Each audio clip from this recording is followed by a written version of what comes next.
Perks of sitting in the front row, right? What? So the perks of sitting in the front row. Get in.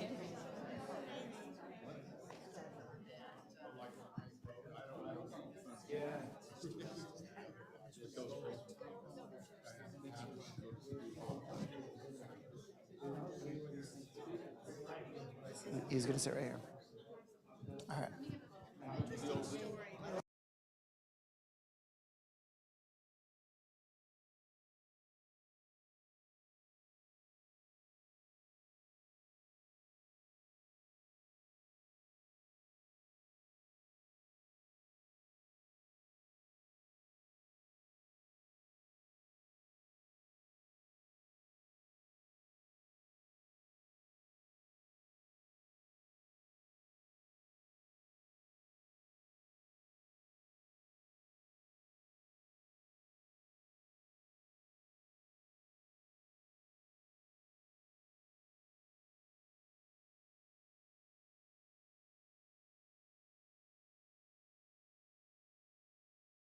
Hello? How's that? Good? You all hear me? Okay. All right, so welcome everybody. It's good to see everyone here. In a moment, I'm actually going to call up our congregant, Josh Weston, who is going to introduce the congressman. I want to give a thank you before we start, both to Josh, who set tonight up, but also to Shirley Colbert, who funded tonight's talk. And so thank you to both of you. And so I'm gonna, yeah, come on up. So I'm gonna invite Josh to come stand up here. We'll introduce the speaker. Come stand up here. Hang on. Oops. You don't speak this for me. Okay. This any better? No? Okay. It takes one Josh to introduce the speaker, and the speaker's the better Josh, so I'm not going to do a lot of talking. He's got an interesting tale, and I will not steal his thunder. We've been friends for quite a while. I think you'll like what's going on, and don't let him off easy. Ask questions later. Thank you, Josh. Thanks, Josh.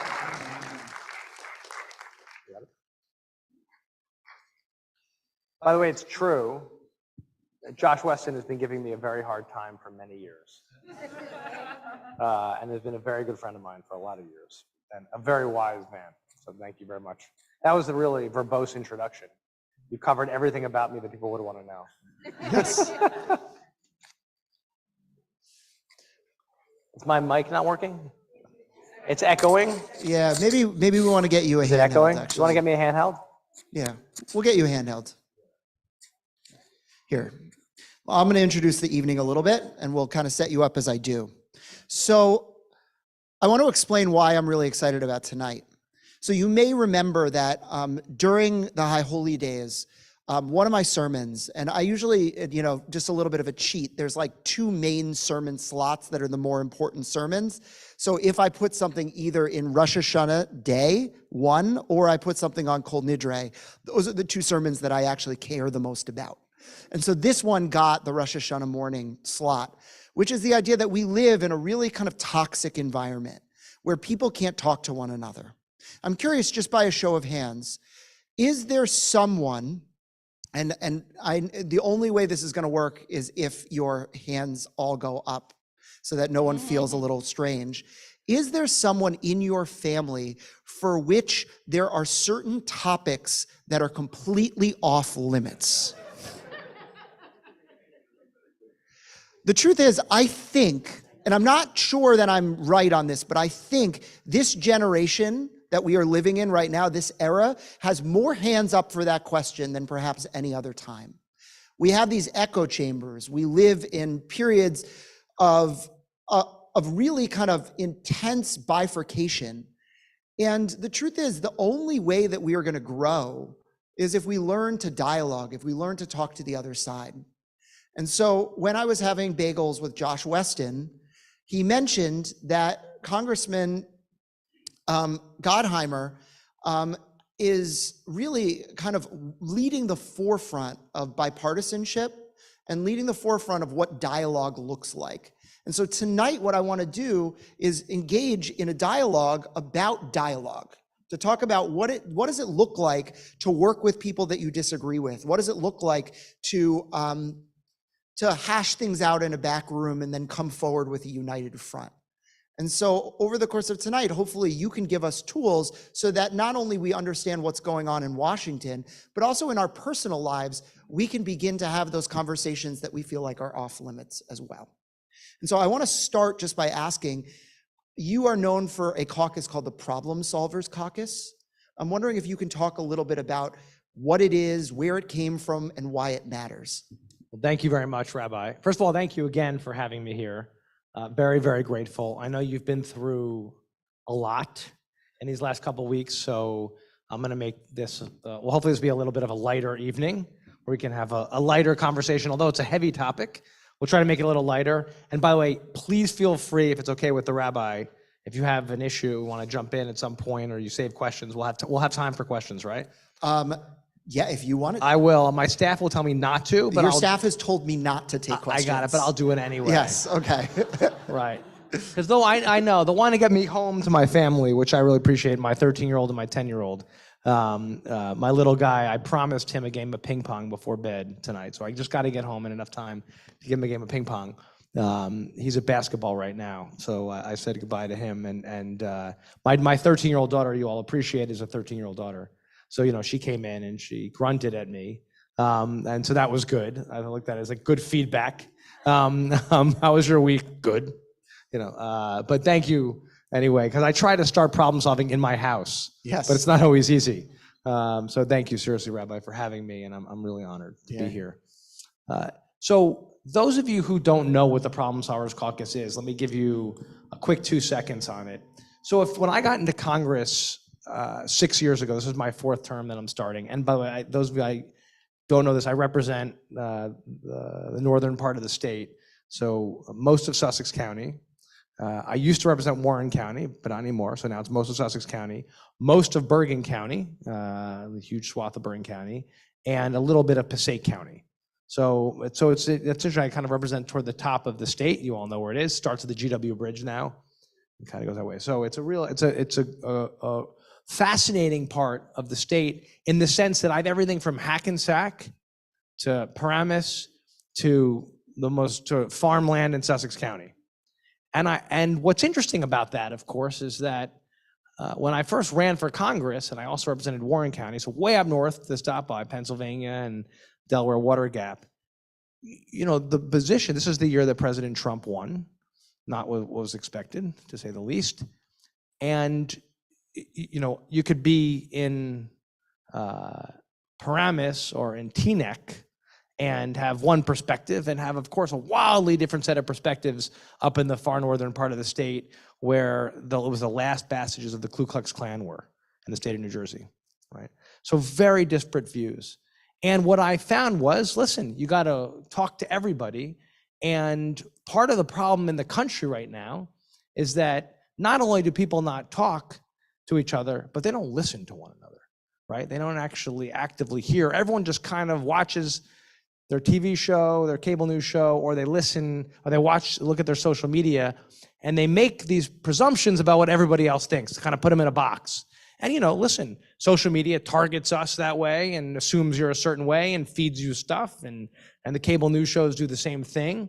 And what ends up happening is that instead of all this information bringing us closer together, we're more further apart and kind of dissected apart in what we're fed, what news and information, and kind of what we hear all day. And what it's led to, is of course more polarization in the country, or at least more perceived polarization in the country. But actual truth is 80%, about 75 to 80% of the country is somewhere in the middle left, middle right, middle. The fringes get all the attention, but they're the fringes. They're just really loud, right? And they tend to be, since they're the loudest, they get the most attention on cable news, and they certainly get the most attention on social media, right? Because it drives more clicks. When I do what I do, which is govern and sit in a room every week, which what the Problem Solvers Caucus does, and they're, and govern, it's kind of, well, that's kind of boring, right? What do you mean you're just sitting and talking to each other and working on legislating? That's just kind of boring, right? If you're screaming and yelling and insulting each other, man, that's much more exciting, right? And that's kind of the world we're unfortunately living in right now. So when I got to Congress, I said, well, I feel like people didn't send me here just to scream and yell or to cook on social media or, right, get as many Twitter followers as possible. I really believed fundamentally, and I still do, that our job is to try to solve problems and to actually legislate and to address the things that matter to my constituents. And the only way you can pass meaningful legislation is together, with Democrats and Republicans coming together. That in a divided, especially now in a divided government, or last Congress when we had a 4-seat majority in the House, the only real way to legislate, and you had to get 60 votes in the Senate, was you needed Republicans. You can't just do it as a Democrat. You actually needed Republicans. And of course, when President Trump was in, well, that was a whole different period. But again, to get legislation, you had to actually work together. So I got to Congress and I said, well, we need to have a forum, because there doesn't seem to appear to be any fora for people to come together and talk to one another, right? To actually have a constructive conversation. You would think it would just be Congress, but that's not really the way it's structured. It's very separate, Democrats on one side, Republicans on the other side. So we started this group called the Problem Solvers Caucus. And a caucus is really, think of it as like an official club, I guess, in Congress, right? Anybody can, form a caucus. So there's things like the Diabetes Caucus for people who are interested in doing stuff about diabetes, and they come together and meet, and there's lots of these caucuses. We started the Problem Solvers, and what we said was, we're gonna start an organization, a group in Congress with Democrats and Republicans where they're gonna come together every week, and we're actually gonna take on problems and see if we can figure out a solution that gets us 80% of what we want, not necessarily 100% of what we want. What did I do wrong? You're good. Okay, thank you. So what happened is we get together and we set a set of bylaws for ourselves and we start this group. The bylaws are kind of simple. One, you actually have to show up every week and sit down. Now, well, that seems kind of obvious. Well, in Congress, there's lots of things, demands on your time. But if you don't, the only way you're gonna really work together is if you get to know one another, right? Basic life, right? Just like you in your work life or your home life, you gotta actually build relationships. That's the only way you build trust, and the only way you can work together. So one. Two, when we get to 75% of us agreeing, we decided we're gonna stick together as a block and vote together. Now, you get 3 outs during the 2 years of Congress where you say, I just absolutely can't support that, right? So you get that. But otherwise, hey, if we're working on this together and we can get 3/4 of us to agree, you should come along. And the other rule is you can't work against anybody else in the caucus. In other words, the Republican who's in there, you can't campaign against that Republican. You can't give a check against that Republican, which is normally expected. You work against the other side. But it really destroys the esprit de corps of camaraderie and trust and bipartisanship if you're trying to kill and eliminate the person next to you, right? It doesn't work. So the whole thing is based on building these relationships and working together. And the punchline, and then I'll get to your next question, the punchline is we've now been doing this for 6 years. We started with just about 20 of us, 10 on each side. It has to be equal at every time. And now we're gonna be, this Congress, 33 on each side, right? Unbelievable. And we turned down probably 10 people on each side, right? Because we interviewed them and said, come on, you're not really serious about doing this. Because what happens is people get mad at you sometimes. Your leadership gets mad at you and says, well, you're supposed to do exactly what we said. Well, no, but I have a different point of view. So some people don't like that. They get in a little trouble, right? And other people, say that, well, I'm not sure I want to work with the other side. And when you really press them on it, you realize they don't want to do that. So we met with everyone, we talked to them. Everyone has to meet each other and really see if you're serious. In the last Congress, we were the ones who wrote and helped pass the bipartisan infrastructure bill. We sit down with a group of senators, a bipartisan group of senators. We literally Thank you. I'm excited about that. Thank you for clapping. I mean, it was not easy, let me tell you. We started working on that in the governor's mansion in Maryland. A group of us, literally senators, congresspeople, governors, we got together in the governor's mansion, locked ourselves up for 2 days, and worked on it, and literally brought out spreadsheets, and Josh would have liked it. We had Excel documents. We got experts, and we figured it out, what we needed and what we could agree on. And it was literally, oh, you want that tunnel? So I was arguing for the Gateway train tunnel, the tunnel we're trying to build between New York and New Jersey. And I was negotiating with Bill Cassidy, who's a senator from Louisiana.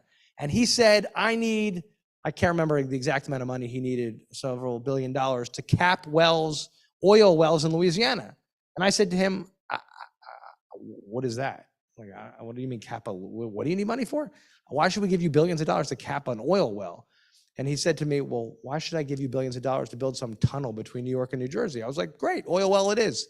And right? And so we got it done. And then it got passed. And then when we needed to actually get the vote done in the Congress, right? Remember again, 4-seat majority last Congress in the House. And there were some people in the squad, you've heard of the squad, right? There's people in the squad who said, I'm not voting for the infrastructure bill. In fact, I think 8 or 9 of them didn't vote for it. Democrats. So we didn't have enough votes. I worked with and got 13 Republicans to vote for the bill, right? The Republicans carried it over the top, the problem solver Republicans working together. And last Congress, we did a common sense gun safety bill. We worked on that and helped get it done. We got a veterans bill done called the PACT Act for those who were exposed, veterans exposed to burn pits, right? Legislation that. We got the China chips bill done, working together. We got legislation to support law enforcement. The Electoral Reform Act I did with Susan Collins in the Senate, which is all, I don't know if you read about that electoral reform to address the issues from January 6th, right? All bipartisan, all working together, all problem solvers. And most people have no idea what the Problem Solvers Caucus is. Why? Because we just work and sit together and get it done. And people just, we're not beating each other up, so it gets a little less attention. Thank you. Thanks. So I want to ask about. I'm standing up because I can't be seen otherwise, Rabbi. Yeah. So I want to ask about dialogue, right? About what? About dialogue. Dialogue, okay. So clearly, in order to be able to make compromises, you have to learn to listen. So I'm curious if you can reflect on kind of what does good dialogue look like, and how do you foster a culture where you're actually internalizing what the other person says as opposed to just talking past or around each other? So I don't know if it's a really good question.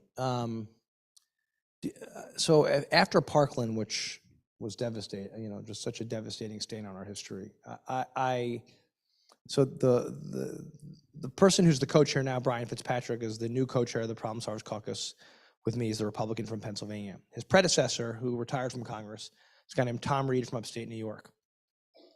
And I'll never forget, I was actually in Florida visiting my late mother when Parkland happened. And I'll never forget, I called Tom and I said, do you think we could talk about gun legislation? And, there's some things that are really too difficult in the sense that you could spend 5,000 hours together, like about abortion. I'm ardently pro-choice, right? I work with some people who are ardently on the other side of that. I agree. Thank you. I'm bringing you everywhere. You clap a lot. I like you. And I said, Tom, do you think we can have a conversation about this? He said, give me a half hour. So we called some of the other members, the Republican members of the Problem Solvers, and he said, okay, let's meet. I said, well, okay. We'll be back in Washington on Monday. We'll sit down. We sat in a room for about 5 hours together in our first meeting. Again, there was probably 20 of us in the room, or 18 or 20 of us. And so there was a member of Congress from Connecticut, who's not in Congress anymore, and she started out by saying, Parkland proved we need gun control. And there was an audible gasp. And one of the Republicans said, please, if we're gonna have this conversation, can you just not call it gun control? Do you mind calling it school safety? It's just, if you call it school safety, we can have a conversation about this. And okay, sure, I'll call it school safety. So we talked about then all the issues, red flags and more resources for school resource officers, and we had a long conversation. And there were things that, of course, I wanted, like background checks, an assault rifle ban and other things that were off the table. But there were a bunch of things after our conversations that were on the table. And people don't remember this. We actually got a bunch of more resources for school resource officers and more red flag checks. This was back in when was Parkland? 2018, 19. So about 6 months after Parkland that we got passed. Our group endorsed a bunch of things. We came out, we sat with then Speaker Ryan and got a bunch of resources into the budget. Now, the bill we just passed this last Congress was signed into law was a much bigger bill, the most major legislation in 30 years on gun safety. Still not everything, but a much bigger step.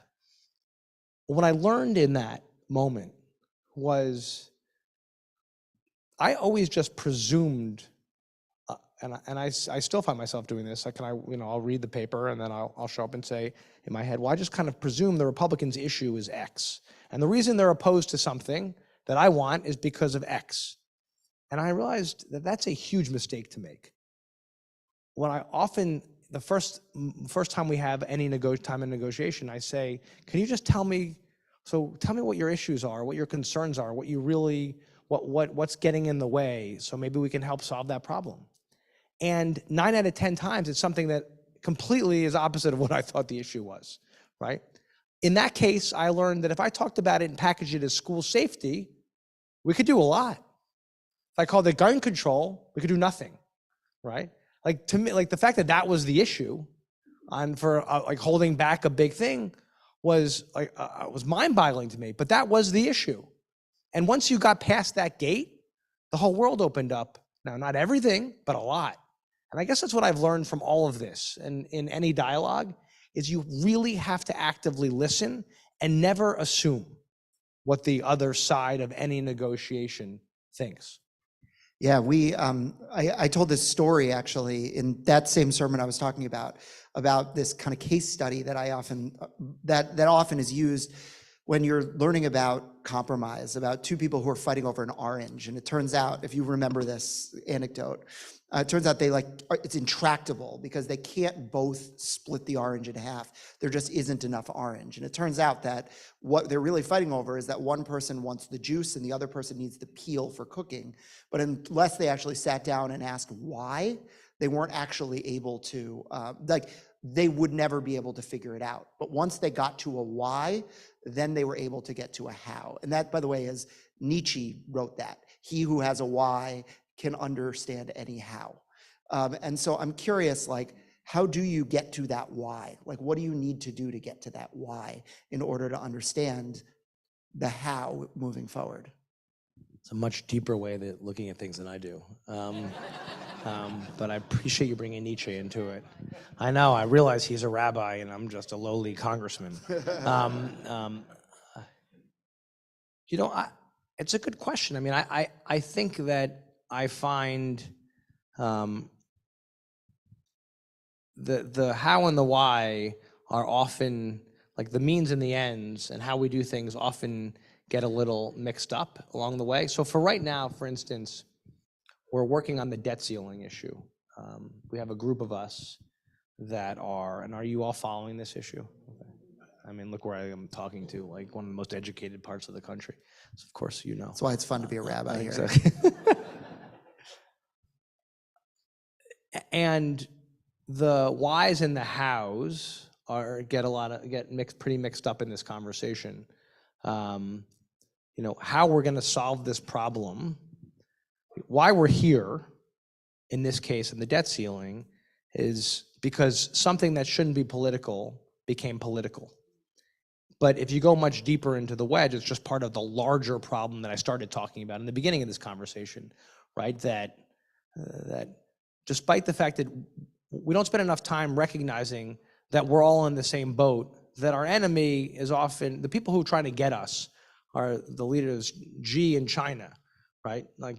Not one another, that we're actually all on the same side, right? But what happens, so if you fundamentally look at the debt ceiling issue, you'd realize, wait a second, we have bills we've committed to. Whether or not we should have committed to that, that's a different debate for a different venue. But we've put stuff on the credit card. We've made a decision as a country. And now we're saying we're not going to pay our bills. as a country. And that's really what the debt ceiling issue is all about, fundamentally. We made some decisions, we appropriated the resources, we spent them, and now we don't want to pay the bills. But really what this is about is not about that. This is just about now a political fight, because keep in mind, under the last administration, we raised the debt ceiling 3 times. Right? The Republicans agreed under the last administration, they raised the debt ceiling several times. So it's not really whether or not we should do that. It's now about something much bigger of we need to make this political and make this a fight. And that's about, because what's happened in everything in Washington is it's got to become a fight. It's shirts versus skins. Everything becomes a battle. I mean, do people ever say the quiet part out loud, right? So for example, if you say, so issue X, why do you care? Their answer might be this ideological because of A, B, and C, but the actual quiet part is because I want to win, because it's good for my party. Yep. And so I feel like I do hear that from time to time, even though that's not an answer, right? Winning is not an answer. Getting to some kind of higher truth, solving problems for the American people, that's the answer. Correct. That should be the answer, right? Yeah. And it should be country before party or before winning, right? For one side or the other. I mean, it's why often, some people get mad at me because I'm talking to the other side. And I say, let me get this straight. You're mad because I'm trying to actually listen and see if we can fix something and see if we can get to an answer and do our jobs for the good of the country. And they say, well, yeah, but I mean, if you think even in this debt ceiling example, some of our leaders say we shouldn't be even sitting down and having any conversation. I'm sure you've seen this in the news, right? Like there should be no conversations going on. We shouldn't even talk. Let them come forward with a plan, and then we'll talk. Well, I said to our leadership, hold on a sec. You're saying we've got the full faith and credit of the United States at risk. Some people on the other side who literally think it's better to default, to teach the country a lesson about spending, to default on our obligations, put people's savings at risk, the 401ks at risk, our reputation in the world at risk, the dollar at risk, right? The peg currency of the world at risk. Put it all at risk for a person, for that it's worth it, right? Right. And so we shouldn't actually talk. We should play Russian roulette with the future of our country. And so that's a disagreement because it's all about, well, we think we've got the political edge here, so let's play it, right? That's in my opinion, that's absolutely what's wrong. And it's our side does it, their side does it. And you say, so to get to your point, Rabbi, and those of us who are trying a different approach, we get yelled at for it. And I say, you're yelling at me because I'm just trying to figure this out? Absolutely. I mean, you're putting your finger on something that's actually really important. You're putting your finger on a lot of these things that are important. But one of the things that is sticking out to me, and I'm writing a book on this issue, so that's why it was really sticking out, is the. Do I get a cut? Yeah. Is the question about being pragmatic, right? In Judaism, at least, and you may know this story, and I want to make sure everybody else does too. When the temple is being destroyed in the year 70 CE, Yochanan ben Zakkai, who is the great rabbi in Jerusalem, sneaks out of Jerusalem, and he ends up having an audience with Vespasian, who's going to be the emperor one day. He's not yet. So he greets Vespasian and tells Vespasian, look, I have this prophecy, you're going to become the emperor of Rome. And Vespasian says, you're full of it, but because this is a myth, basically no sooner does he find out than someone runs in and says to Vespasian, oh, guess what? The emperor just died, you're the new emperor. So he turns to Yochanan and he says to Yochanan, well, thank you. Because of what you did and because of this prophecy, I'm now the emperor, so ask me anything and I'll give it to you. So Yochanan pauses, and he basically asks for 3 things. He says, after you destroy the temple, give me a little plot of land so I can restart Judaism, right? Then he asks for 2 rabbis to be spared from the siege in Jerusalem. So those are the 3 things, the 2 rabbis and the plot of land. And he's actually criticized in the Talmud for it. They say to him basically, how could this guy who has an audience with the emperor not ask that Jerusalem be saved from the siege? And the answer is, he didn't know if Vespasian would give him that, So he asked for the thing he knew he could get because he didn't want to squander that one wish. And so this idea of being pragmatic, as opposed to just asking for the thing that you fully want because, you know, your integrity calls for it, because you feel like you need to have clean hands, is a tension, at least in Jewish law, for you know, ages. And it seems, at least in politics today, that it's a tension in general. And those who are on the more fringe say to themselves, no, like, let things fall apart, because if they do, we can get the thing we really want. And incremental steps, although like really important, can sometimes be criticized for not going far enough. And so I'm curious. Oh, that's exactly right. Yeah, and so I'm curious, like, Yeah. how do you, because it sounds like you're an incrementalist when it comes to a lot of law. And by the way, I am too, which is why I'm writing that book. But I'm curious, like, how do you deal with the heat, and how do you make the decision about taking the incremental step versus going for the bank? That's first of all, I'm a realist. Yeah. Before everything about you know what is practical, and I'd rather get 80% than 100% or nothing, right? And listen, some of my colleagues feel that taking 80% and calling it a good day and fighting for the next 20% tomorrow is a loss, right? And I mean, I've had this exact conversation, not necessarily rooted the same way you did, but I've had exactly the same conversation with them. I'll give you an example. We had a deal, so on the infrastructure bill, I spoke to a colleague of mine who's going to vote against the bill, Rashida Tlaib, you've probably heard of her. And I said to Rashida, I said, because I was whipping votes, I knew how many votes we needed, and I was working with Speaker Pelosi on getting enough votes, and I knew she was a no, and I said, how could you possibly vote against this? There's more than $1 billion for Michigan for lead, to address the lead in the water issue. Those of you who follow Flint, do you remember? I said, Rashida, this is right. This is your district. This is your area, right near you. You have you have a lead water issue a huge lead water issue in Michigan. And she said, right, but the number should be $1.5 billion. And it's not enough. And if I take this, I'll never get the rest, because it appears that that's good enough and I've settled. And I said, but why would you not take the $1 billion now and fight another day? All right, that's kind of my general view, right? Take the win, move forward, progress. And she just said, well, that's just not how I look at things. When we were doing immigration, my first term, we had a group of us had worked for months in the Problem Solvers on getting an immigration deal, border security in exchange for Dreamers, you know, and it was really, we had come to, I think, a really, really good agreement. Everything I wanted? No. But again, I want to protect Dreamers. I thought very, very important. And I could live with the approach on border security. I think we should, of course, have appropriately tough borders. And so we go forward with this. And I sat with, I'll never forget, I sat with AOC, because we were having problems moving forward with the group. And I said, this is unbelievable. Do you know how many Dreamers we're gonna, I don't have the number in my head anymore, but I said, how many Dreamers we're gonna be able to save here and keep here? And she said, yeah, but it's not all, but how many won't get it? And I said, but come on, look at this progress.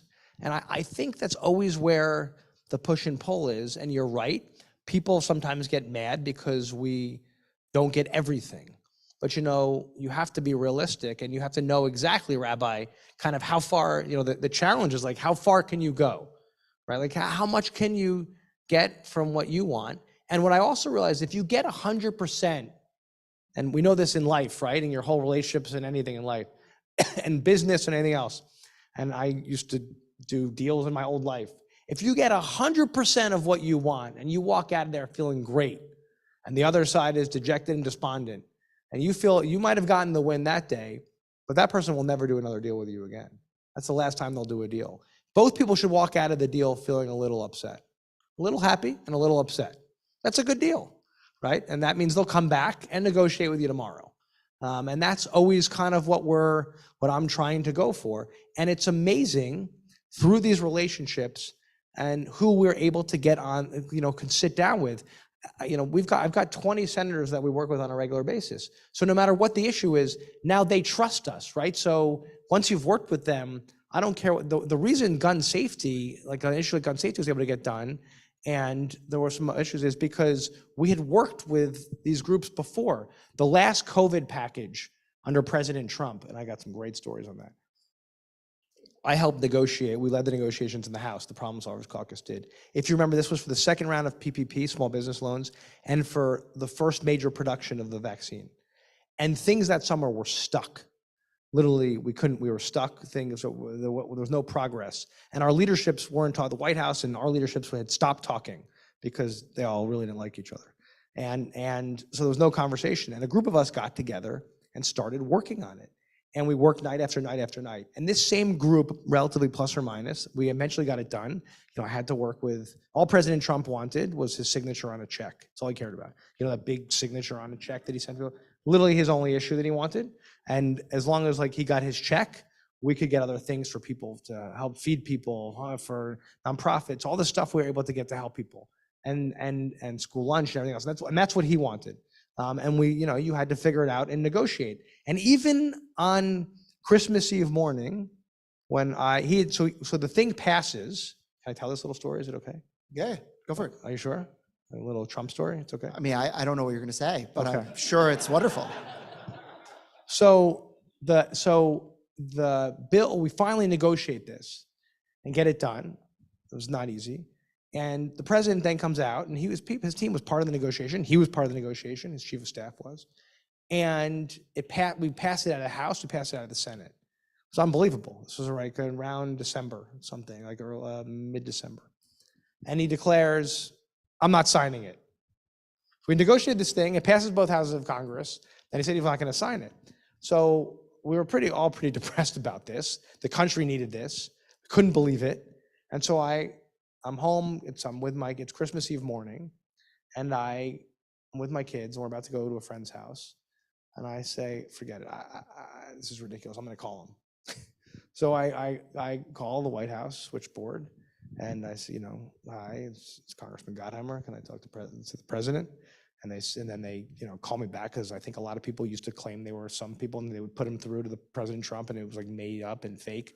So they call me back to make sure it was me. And I say, I'd like to talk to the president. They're like, well, it's Christmas Eve morning. I'm not, maybe he'll call you back the day after Christmas. I said, I totally understand. So an hour later, where my kids are throwing football with their friends in the backyard, the phone rings, I see it, and I'm out back, the kids are screaming, and they're like, can you hold for the president? Sure. So I go inside to my friend's house in the bathroom. I sit on the toilet, and I said, I'm listening, and I said, it's the president. And he says, well, I'm not mad at you. I said, Mr. President, what do you need? We'll come down there to Florida, to Mar-a-Lago. I'll get a group. We'll sign the bill. Just please sign this bill. We all worked on it for so long. It's so important to the country. He said, I'm not mad at you. I'm mad at the Republicans. They're not supporting my, they claim I lost this election, and the Republicans aren't supporting me. And he's all angry about that, as you followed. We know where that went. And he wouldn't sign it. And we had this whole group that we worked forever on. So finally, I explained, I laid it out to him, I explained all the reasons why, and there was some, graphic things thrown at me from him. And the morning at the 27th, he calls early in the morning, phone rings, and it's the White House. And I hear the president in the background. He said, we're going to sign it. I said, why? He's like, because I think it's going to piss them off more if I sign it. And what I learned from all of this, the moral of the story for me was, one, you got to talk. You have to actually talk. Two, you can't give up on these things. And even when it's frustrating, somebody's going to frustrate you one day and say it's 100% or nothing, and then they get mad at you on one negotiation. They're going to be there the next day, and you just have to keep sticking with it on these things. And it's one of the things I've learned is somebody's going to not be your friend one day on something you need them, but the next day they'll be your critical ally. And it's why it's really important that you try to build as many relationships as possible and try to stay close to as many people as possible. So apropos of that, if you think about the different kind of categories of compromise, the most basic category of compromise is that you are willing to sit down with somebody, right? So I'm making a compromise that you are worthy of my time, and so I will sit down and I will dialogue with you. There are people outside the pale. There are people in your district that are outside the pale. There are people in this country that are outside the pale. I'm curious, who is outside the pale for you? And how does one make the decision about who is outside the pale? Josh Weston. Have you tried to negotiate with him? It's not easy. Come on, Josh. It's outside the pale. I mean, of course, there's people outside the pale. I mean, the way I usually judge there's certain people, of course, who are too odious to sit with, and also if you can't, my line is, do I really believe this person is open to having a real constructive conversation?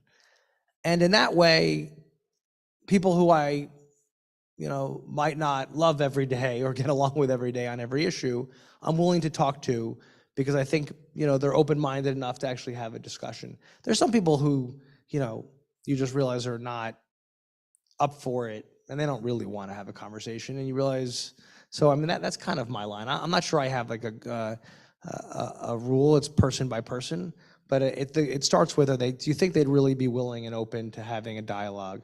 And sometimes even people you wouldn't believe are open to having a dialogue are worth sitting down with. So the idea being that like everyone has something to teach, assuming that they're open to it and you're open to it. There's a notion in Judaism. Is that right? I mean, I don't know. I mean, it's hard to know. There's a notion in Judaism of what's called a debate for the sake of heaven, machlochet l'shem shamayim, and the idea is it's in Pirkei Avot, which is a tract of Talmud, or really Mishnah, from 200 CE, and they contrast two rabbis, Hillel and Shammai, who used to disagree about everything, but they were trying to get at some kind of greater truth. And so their disagreements were good because it was for the sake of some greater truth. And Korach in the Bible, who rebels against Moses. And the rebellion isn't about getting to some greater truth. It's about getting power. It's about getting prestige. It's about pushing down the leader so he can become the next leader. And I imagine that you have to make the calculus a lot as you're talking to people. Are you dialoguing in order to get to some greater truth, or are you dialoguing because it's politically advantageous for the person across the aisle from you? I mean, that's a very deep question. I'm not sure I use, I don't know if I always think about it in those terms. I mean, listen, people are in politics, so, I'm not quixotic. I mean, of course, there is a screen of is this going to be good for them politically, or is this very bad for them politically, or is it just a little bad for them politically? I mean, there's always a risk for anybody who doesn't just go with the crowd at chow time, puts themselves at a little risk politically, whether that's you're facing a primary, you put yourself in trouble with the leadership, there's always a political risk, I guess. I mean, but politics, at least in my understanding of it, when I took my poli-sci class in college, they defined policy as the avenue to make change in the world, and politics as the way to get the policy done. And so sometimes you need to secure your own power so that later you can utilize that power to do good in the world. Like politics could be a good thing, assuming it's all for some kind of deeper end. I mean, listen, if you do something that's going to put yourself at such risk that you can't get what you need done, well, then that's not good policy and it's not good politics. I mean, your policy, it has to make sense what you're trying to do. Check, right? And also there's a political element to anything, but the political element is about whether or not you can get it done, right? I mean, that is kind of part of the politics, because if you light yourself on fire that you can't get done what you need to get done, then you're never going to achieve the ultimate goal anyway, right? But what's interesting about any negotiation in politics is one day you might be the GOAT, right? And then you just keep, I guess this was my point before, like you just have to keep going, because I mean, in any negotiation I've done, including on the infrastructure bill, right? There were days I woke up and I was getting beaten up a lot in the press and elsewhere, and getting yelled at. And then you just got to just kind of focus and keep working on it. And then the next day it was much better. And so the policy and the politics all kind of commingles together all the time in any decision that you're making. It's not really academic poli-sci. It's just more reality of how it works. Yeah, and look, you're also beholden to your own voters, right? Your constituency. Of course. And I'm like, Always. I mean, my job is to fight for the people I represent. So if for what I believe in, which the people I represent voted for, right? Yeah. Like that's my job. And at the end of the day, I don't ever forget I fight for Jersey, right? That is my ultimate job, is to make sure we fight for New Jersey and of course the country. Like we don't forget these things.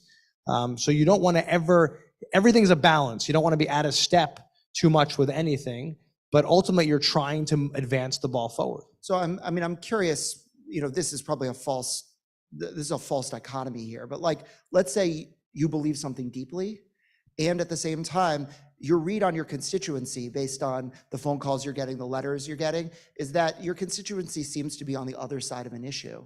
How do you balance out like your own sense of integrity and what you believe with this understanding that actually like your job is to represent these people in Washington? Because you live in a very diverse district. So I imagine there are times where you're going to come out on a slightly different side than, like, let's say if you took a straw poll of what your constituency was. But again, when I hope that I've explained to folks what I stand for and what I believe in, right? From macro perspective of what I believe in. And I hope that I live up when I'm making any decision or deciding something, I live up to what those objectives are, right? Like my compass, my North Star, what I believe in, right? What I've told voters, that here's why they should support me, because here's what I believe.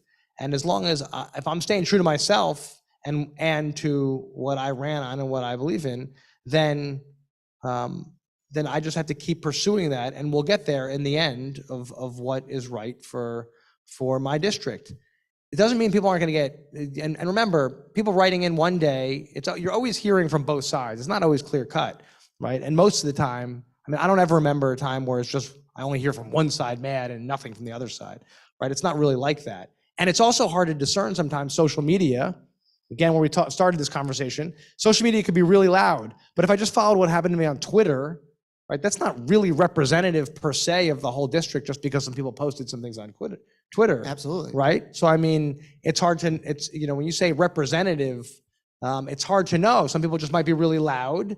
And the question is, what I try to do is actually talk to people and say, okay, if you have a concern, let's talk about it. Let me walk you through why I think this is the right thing to do. And that's on me to explain to my voters why I'm doing X or Y. And listen, some people might disagree with me. That's okay, right? I mean, that's the job. People are going to get mad at you sometimes. But if you believe in what you believe in and you believe you're doing the right thing and the ultimate goal, then you got to just keep going. Amazing, amazing.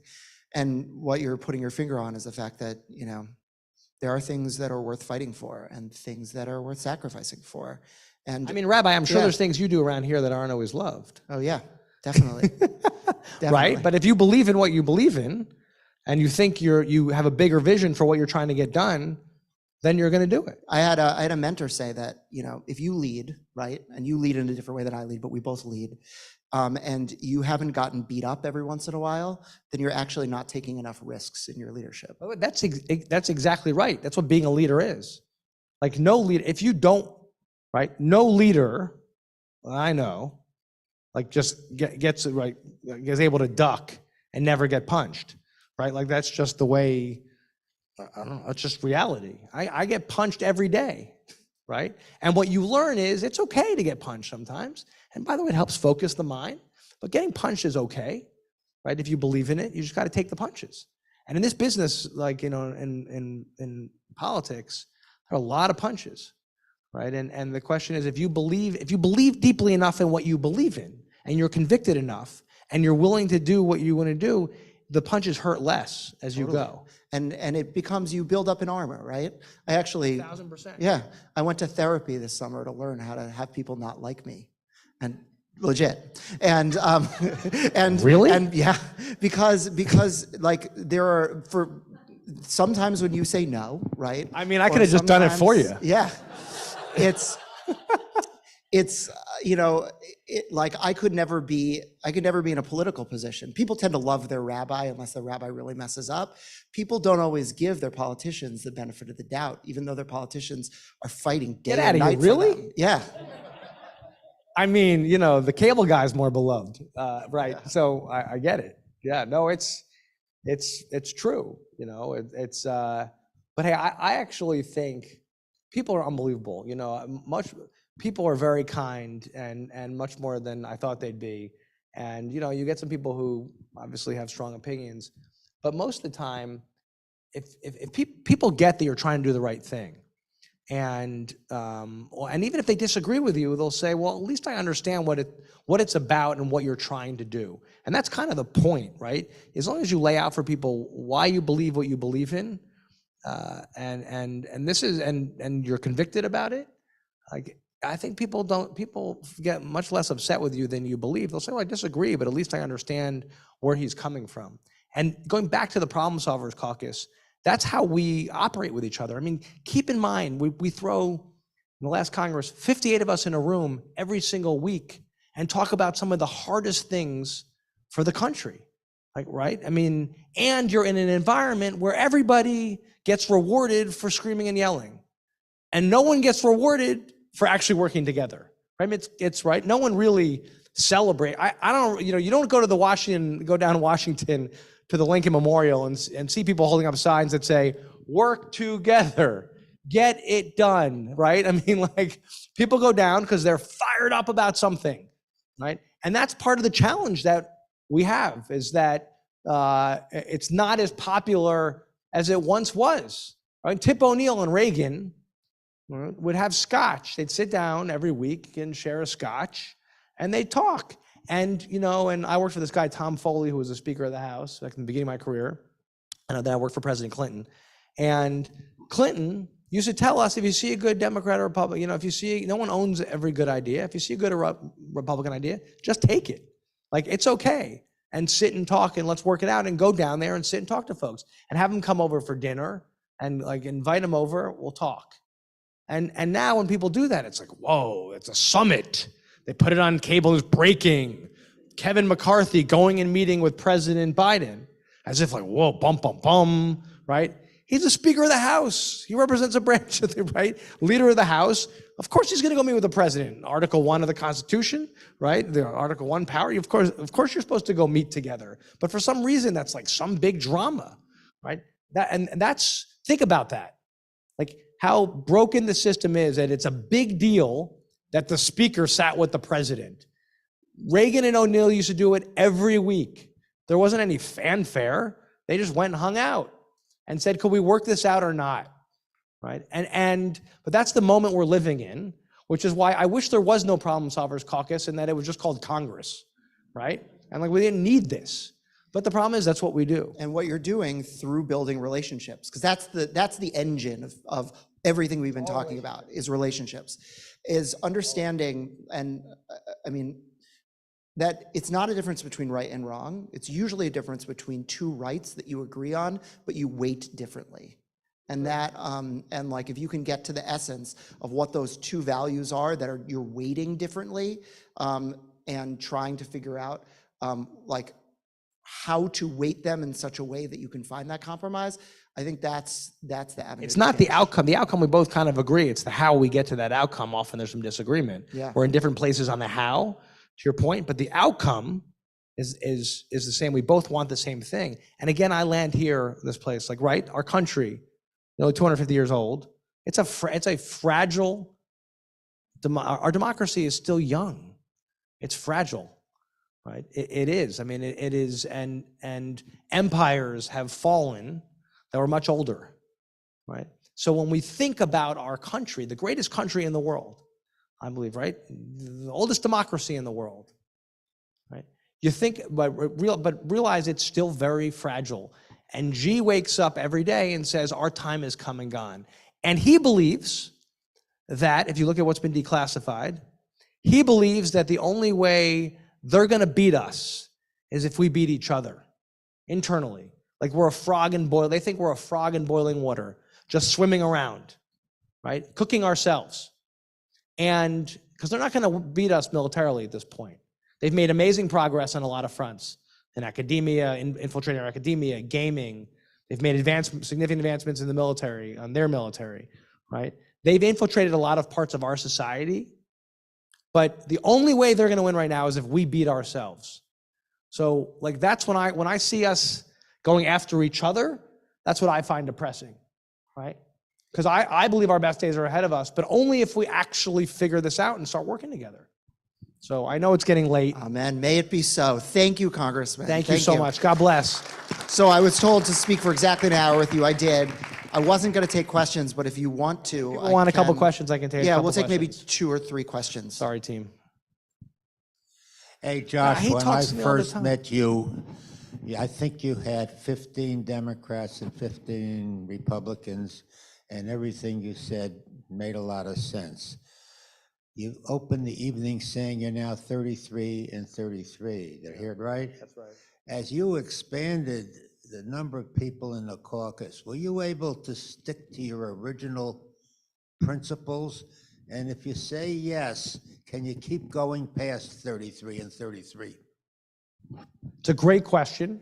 So the rules are the rules. In fact, we've added more guidelines as we've gone. We've added a whole new section on civility this Congress and rules of the road of how we expect everyone to conduct themselves publicly. And because we think that's really important. Yes, and in fact, people have left over the years. Not everybody, every 6 months we actually do a check. Are you showing up? Are you doing what you're supposed to do? And if you're not, we politely say, hey, maybe there's a better place for you. So yes, and can you grow more? I think so. I was very surprised by the actually outpouring of interest. We had, again, 20 people on each side express interest, and there'll be 13 on each side ultimately. And I was amazed by how many people want to be part of this. They see that we've gotten so much done. I mean, I didn't even go through half the things we've gotten done. And they say, well, a lot of them are sitting around going, well, I think I did go to Congress to actually get something done. It's pretty refreshing that you actually work together and figure things out and talk to each other. That sounds pretty good, and they want to be part of it. So yeah, I'm optimistic, but as I said, there are a lot of forces, money, gerrymandering, leadership politics, lots of other forces on the outside pushing against us. I'd be lying if I said it was easy, and not everybody likes to get punched. Like, unlike the rabbi who goes and studies getting punched, not everybody likes getting punched. I don't have a question, I have a suggestion. Yes, You're ma'am. very good, and I follow politics very closely. Your caucus has just become to be talked about. I think you need more publicity about this caucus. I think the Democrats in general need to be more involved with this, but what you are doing is exactly what we need. It is making progress, and you just need more publicity. Now, even tonight being here, I'm surprised that there was no list to sign up, because you need supporters, just like in the last Democratic elections, last elections, people I know were supporting Democrats all over the country. Here's somebody else right in our backyard. We should be supporting you. Not just our own wonderful Congresswoman, Mikey Sherrill, who's fabulous too, but I'm just saying, where have you been? I know you've been on MSNBC. I saw that Republican that was with you. It was okay, but most people don't know about what you're doing. Thank you. Well, I appreciate your offer to support me. That's not why I'm here, but if you can spread the word, that's great. Your point is the number one thing about the caucus that I'm frustrated about over the years. And what I was saying to you before, it's hard to get people to cover us because it's not, they only really like the fight. And so when I go on with a Republican, it's not me versus the Republican. And in fact, in the earpiece before we go on, most producers jump on and they'll say, okay, so what are you two, where's the rift? Like, where's the rift? Where do you guys disagree? And we'll say, no, we're here because we're supporting this bill. We've worked on a plan. It's amazing. And you audibly hear them go, oh, right? It's because they know they think it's gonna be boring television. And so believe me, you are the best ambassador. I always find that people are the best ambassadors because they can say to their friends, don't despair. There's this group. They're actually working on things. They're trying to solve problems. They're talking to each other. And I think the more we can get people to share about it, and if you go to my website, you'll like see us talking about these things and what we're working on. And so I've tried, we've tried lots and lots of things, and we are getting actually known more because I think people see us part of it, but it takes time, especially because of the way we're doing things. But thank you so much. So this is the final question for the night, but feel free to rush to the stage after, especially because I'm sure that Congressman, that you would love to meet everybody. And Of course. Though I do know we got a ping pong game to get to you. Yes. Congressman, I appreciate the time. It seems that so much of what you've said revolves around people who are willing to have debate in good faith. And so much of where the poison seems to be now is that there are so many people who know better and don't have argument in good faith. We see that watching cable news, all of it. Is that the reality? And if so, how do you deal with it?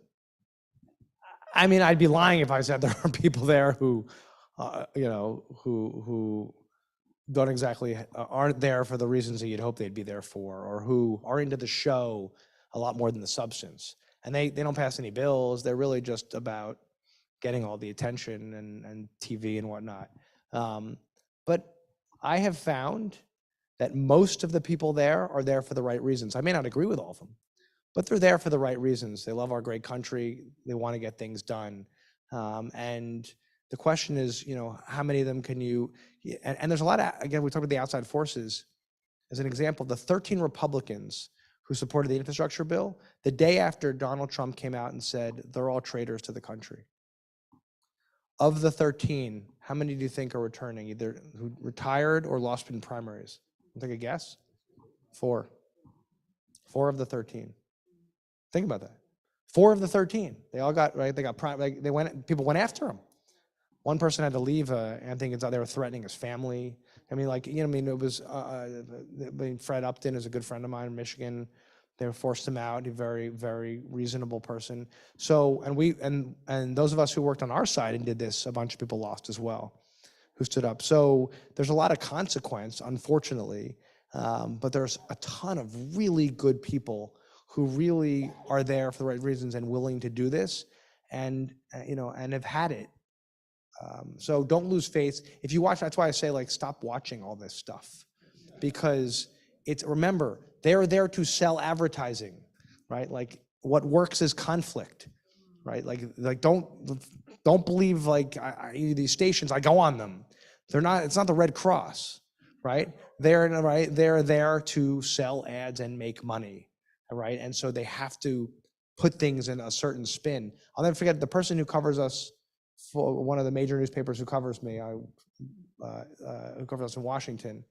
I'll never forget, I said that headline, he started putting these headlines, which didn't really match the substance of the story, but they were these incendiary headlines. And for a major, and I said, what are you doing? Why are the headlines crazy? He goes, well, I have to have a certain amount of clicks on my story. So I have to put these headlines in, otherwise no one will click on it, because otherwise they'll think it's boring, your story. Think about that, right? That's the world, so just don't lose sight of that when you read your news. Representative Thank you Josh so much. Gottheimer, everyone. Thank you. Hopefully you feel a little bit more hope tonight. That's all that we can really ask for. And so please change this world one conversation, one dialogue, one compromise at a time. Thank you, everyone.